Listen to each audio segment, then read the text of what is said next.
નમસ્તે દોસ્તો, આપની સમક્ષ એક સરસ મજાનો વિડીયો મેં લઈને આવ્યો છું. વાત છે 1928ની. સરદાર વલ્લભભાઈ પટેલ.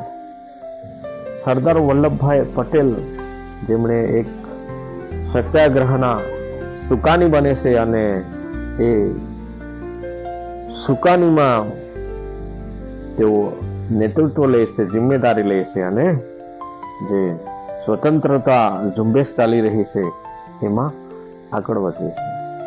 તો ઘણા માણસો એમની સાથે જોતરાય છે અને જે અંગ્રેજ સરકાર છે એમને સામે એક પ્રકારનો સત્યાગ્રહ કરે છે, બારડોલી સત્યાગ્રહ. તો એ બારડોલી સત્યાગ્રહની અંદર ઘણા બધા માણસો ભેગા થાય છે અને વિજય આખરે સરદાર વલ્લભ